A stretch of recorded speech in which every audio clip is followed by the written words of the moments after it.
역시 돈을 벌려면 주식하고 부동산을 돈 벌어야 되지 않냐? 돈 벌어야 되지 않냐?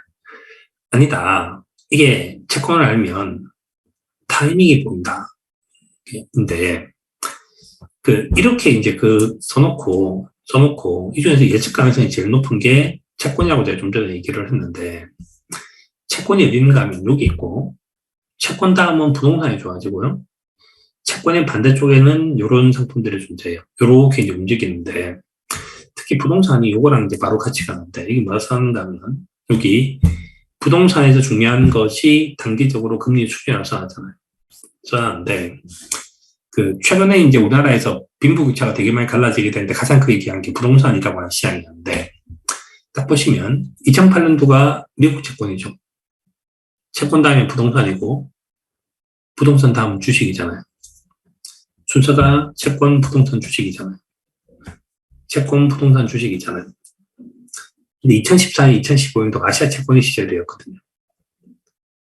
아시아 채권 다음에 뭐라 해야 되겠습니까? 아시아 부동산이 될 거잖아요.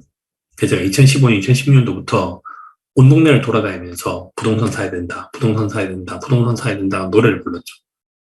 이렇게. 그때 이제 열심히 노래를 불렀던 이유는 순서가 이렇게 가기 때문이에요. 순서가 가기 때문인데, 실제로 이제 부동산이 되게 좋았고요. 부동산이 되게 좋았고, 그다음 그걸 딱 보면 버핏 할아버지가 우리는 바텀업 전문가라고 알려져 있지만 버핏은 탑다운도 되게 잘해요. 그래서 버핏은 2011년도에 금을 팔았고 2012년도에는 집을 샀고 2013년도에는 주식을 사면서 채권을 팔았죠. 버핏은 어떻게 샀는가 하면 원자재 다음은 채권이고, 채권 다음은 부동산이고, 부동산 다음은 주식이고, 주식 살 때는 채권은 끔찍하다. 그래서 버핏이 이 그림을 돌려서 돈을 버는 사람이라고 저는 생각하거든요. 이렇게 생각을 하는데, 자, 다시 보세요. 다시 보시면, 지금 이제 현재 아시아 존을 보면, 아까 2014, 2015, 여기는 2014, 2015 이렇게 써놨는데, 여기는 다시 바꿔놨더라고, 이렇게. 채권이었고, 그러다 다시 2018년도에 다시 아시아 채권 시절이 다시 오죠. 채권 다음 뭐라 그랬습니까?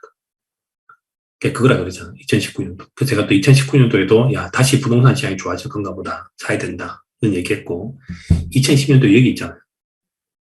야, 지금은 집 사면 안 돼. 그러니까, 이 정도쯤 되는 순서만 갖고 있어도 우리가 채권을 공부를 하는 사람으로서 채권을 공부를 하면 뭐에 도움이 되는가 하면 채권을 통해서 이해를 맞추는 데 도움이 되게 많이 되는 거죠. 이렇게. 그래서 저는 이것도 저한테 되게 중요했던 일이라고 생각하거든요. 현재 상태에서 부동산 시장에 들어갈 거냐 말 거냐. 부동산 시장에서 리스크를 더 키울 거냐 줄일 거냐라고 할 때 되게 중요한 거죠. 그 다음 채권을 통해서 주식 사는 것들도 이거는 이제 제가 워낙 많이 해서 아시겠지만 하이힐드를 보는 거죠.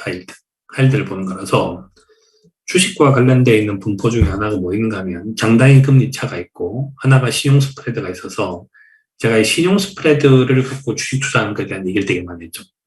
하이 스프레드가 떨어지면 사는 게 좋다. 이런 얘기도 되게 많이 한 적이 있고. 그래서 저는 그런 걸 생각을 하면 야, 모든 것들 중에서 딱 하나를 배워야 된다고 생각을 하면 저는 채권이 정말 최고인 것 같아요. 최고. 그 채권은 아주 과학적이어서 알기만 하면 돈 벌 수 있거든요. 근데 주식은 알아도 도대체 끝이 어딘지를 잘 모르겠는 거랑 좀 비슷한 거죠. 그 약간 느낌으로 보면 채권이 훨씬 더 되게 과학에 가깝고 주식은 좀 더 예술에 가깝고 이렇게. 그래서 채권을 통해서 얘를 쳐다보면 훨씬 더 쉬워진다고 생각해요. 쉬워진다. 그래서 오늘 이제 그 짧은 시간 동안에 제가 좀 대충 말씀드리고 싶었던 거는 채권에 대한 수없이 많은 오해들이 존재를 하는데 실제로 채권에 대해서 조금만 제대로 알면 투자가 되게 쉬워지거든요. 그 다음에 뭐가 있는가 하면 예전에 이제 채권이 어려웠던 이유가 재무제표 분석하고 하는데 뒤에 우리가 이 수업을 들으시면 제가 재무제표 분석하는 데 있어서 딱 한 가지만 보면 되는데 현금흐름표 보고 이렇게 그런 것만 볼 줄 알면 되는데 그렇게 해서 회사채를 투자하는 것이 있고 그 다음에 환율 같은 걸 해서 해외채 투자를 하고 이런 것이 있는데 저는 그거 아니면 그냥 저스트 국채만 투자를 해도 이게 되게 괜찮은 상품들이고 이제는 수식이 얼마나 간단해졌냐면 예전에는 수식이 되게 복잡해서 이게 는 PV로 끝났어요. 이게 이 복잡한 게. 그럼 얘는 뭘로 끝났는가? 는 듀레이션으로 끝났어요. 시기. 이걸로 끝났어요. 그럼 얘는 PV와 듀레이션 쓰면 되거든요. 이거. 그래서 수식이 2개면 게임이 끝나요. 여기서 다른 어떤 수식도 쓸 필요가 별로 없거든요. 뭐 정확하게는 수식 하나 더 써서 얼마 돈 벌었지에 대한 XIRR을 할 건데 수식은 땡땡땡 요 3개면 끝납니다. 이렇게. 그래서 예전처럼 복잡하게 이렇게 무슨 미분하고 이렇게 해야 될 필요가 전혀 없어요. 세상이 되게 좋아졌기 때문에.